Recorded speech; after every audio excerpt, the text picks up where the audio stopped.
Hi, everyone. Welcome to week 6, where we're going to be talking about the state equity plan, the federal structure for equity plans, how the two interact, and giving you an opportunity to really reflect on what you've seen in your own schools and your own districts. So the 2015 equity plan was something required by the federal government for every state to complete. And the ways that it looked can look different from state to state because obviously everywhere is unique. But the core idea is that all students should have equitable access to excellent educators. And obviously, the reason we have this, we should know by now, is that all students don't have equitable access to excellent educators, right? So they wanted to really be looking at students of color, low-income students, and then from there, states could make decisions, focusing on students with disabilities, focusing on students who were English learners, really narrowing in on what for each state was relevant. So they looked in the Vermont equity plan, they addressed qualification level, turnover, experience, out of field experience. So if you've got someone who's licensed as a science teacher but teaching history, what brought them there? Per pupil funding and climate surveys, and then salaries. So this is a chart from the state equity plan. Feel free to follow along. There's a link as one of your readings for this week, so you may have already seen this chart. But I wanted to pull it out because I think it does a good job with creating a quick visual snapshot of some teacher metrics, teacher data, principal data, superintendent data in high and low poverty schools and high and low student of color schools. So when we're looking at percentage of first year teachers, about twice as many students in high poverty quartiles are going to have first year teachers than in low poverty schools. What I think is interesting is that in high minority schools, students are more likely to not have first year teachers, but we don't know the ratios, right?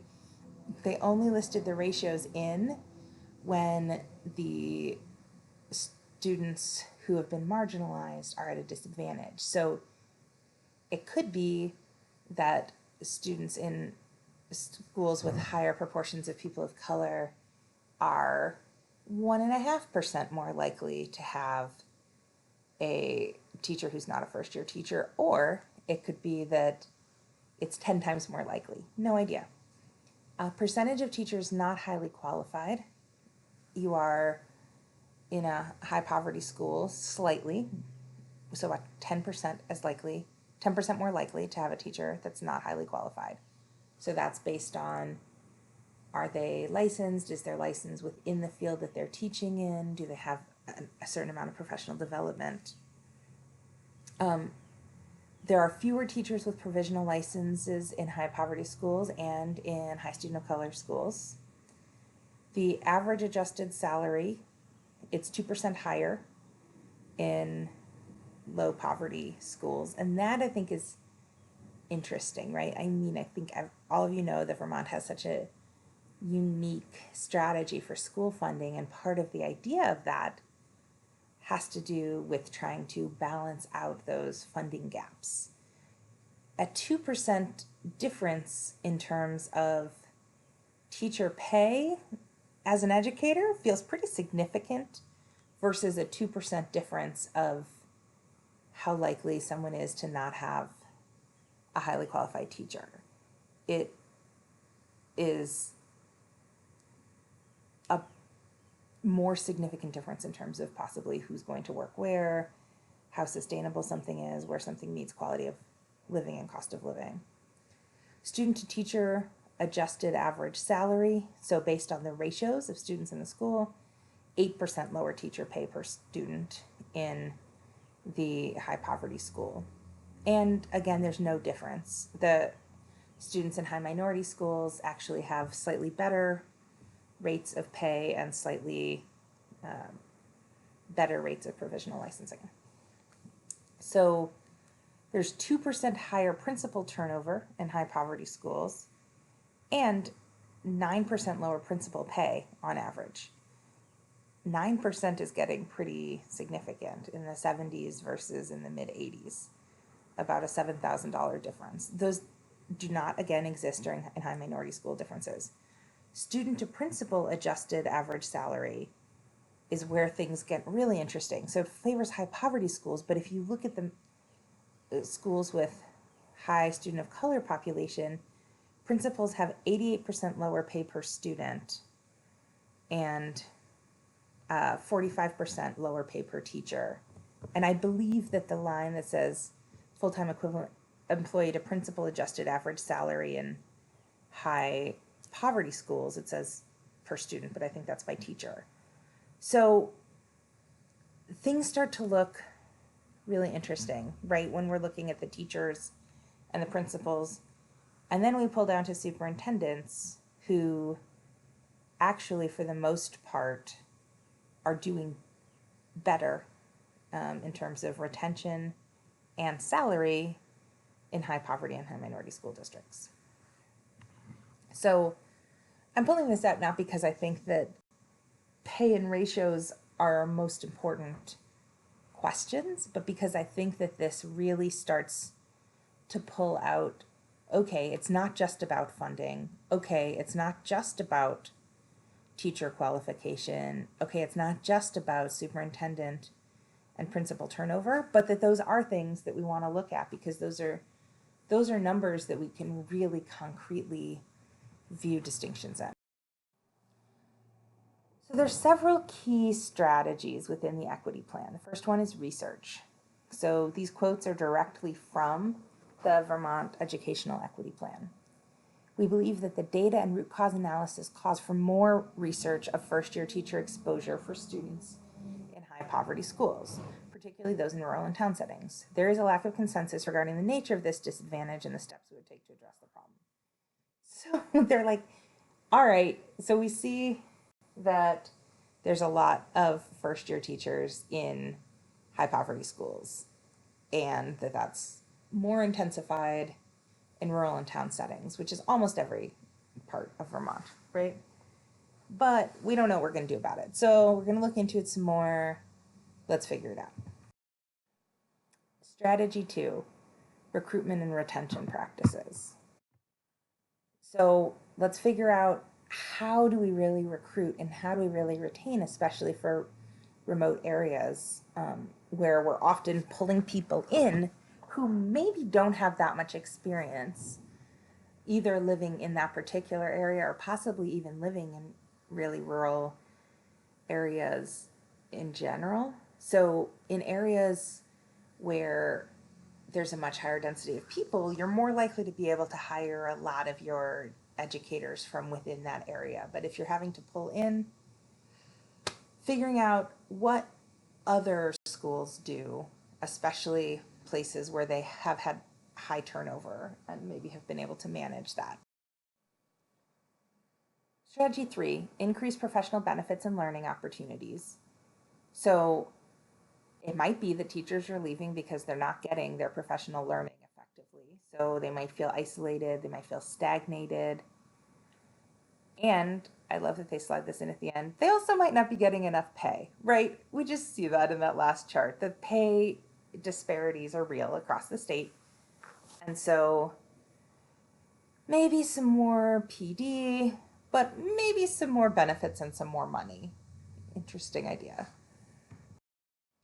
Strategy 4, improve the working condition at high poverty schools.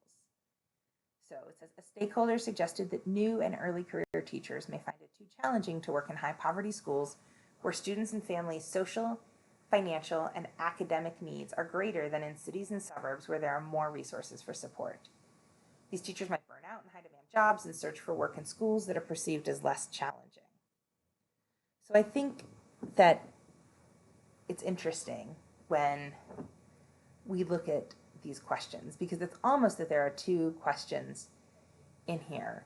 One is what's happening for new and early career teachers. So we know there's a lot of first year teachers in these schools, right? We saw that it's twice as high of a rate as it is in non-high poverty schools. And we know that first year teachers, wherever they are, have a really hard job. And if they're coming in to a new community in a new area, which we just talked about in the previous slide, they may be not only dealing with all of the newness of being a first year teacher, but they may also be dealing with the newness of being in a new community, often around a lot of people who have been there for a long time, and also maybe getting paid less than they would somewhere else. So it's looking at this question of why aren't people staying? What do the conditions look like? And how could we actually change those with these jobs? Are the demands actually higher? And if they are higher, what can we do that will change the lives of the students? And what can we do that will change the lives of the teachers, right? So the federal government also made an analysis back around the same time, and they found several root causes of inequitable access. So they looked at ineffective leadership. They looked at adverse working conditions.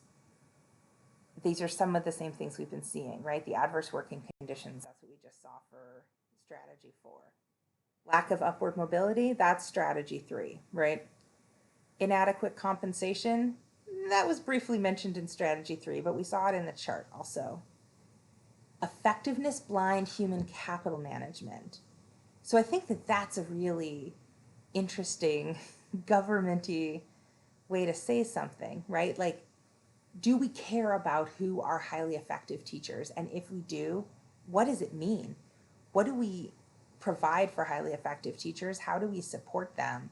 How do we ensure that students are getting what they need from highly effective teachers? Because I think we have all been in schools where there's a teacher that we know is not good with challenging kids, right?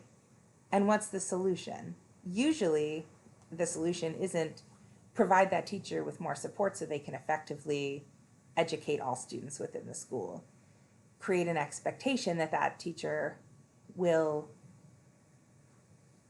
get that support, whether it's professional development, whether it's mentoring, whether it's whatever, and then we'll be educating all students. Often instead, they're like, let's just put those kids with the other second grade teacher. She's much better with them, right? And so when we think about effectiveness blind human capital management, both people are getting the same pay, both people technically have the same job, both people are in the same scale, but one person does their job well and therefore has a job that becomes increasingly challenging, and the other person has some gaps and therefore has a job that sort of remains static. And productivity of peer teachers. So what's sort of the expectation within that school? I've got a couple links at the bottom if you want to read any more about those core pieces. Vermont took a different approach to the root cause analysis. There's a fishtail diagram in the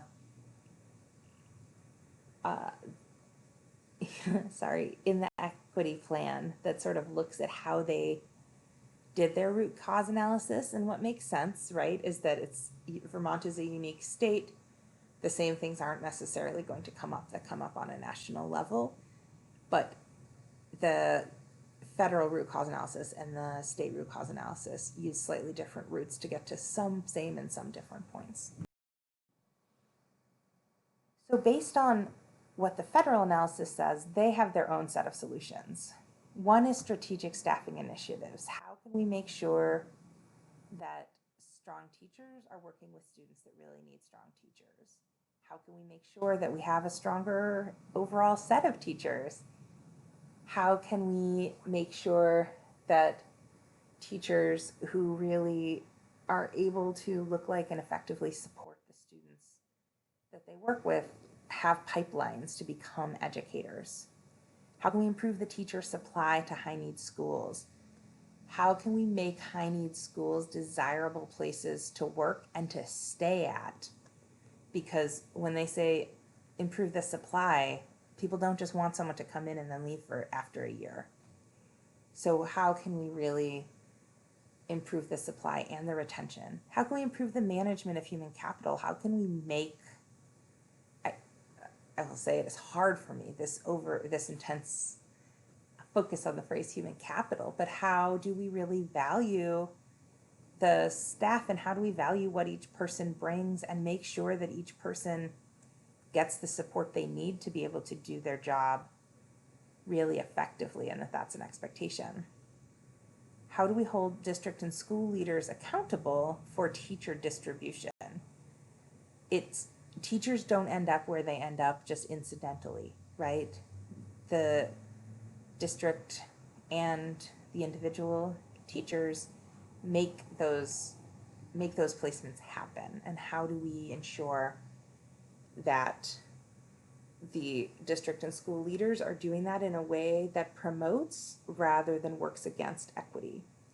And how do we compensate excellent teachers and leaders in high-need schools? And this gets really tricky because performance-based bonuses for teachers are not an easy solution or decision. I don't think there's something that all of us just happily agree on. So how do we do that in a way that also feels equitable?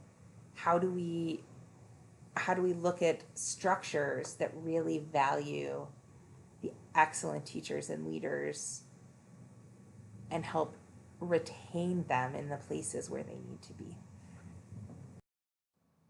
So there's a video, Why Open a School to Close a Prison. The link to it is also in the course sites if you happen to be watching the video of this rather than the PowerPoint, so that you can't click through. So please go ahead and watch that, and when you're done, come back.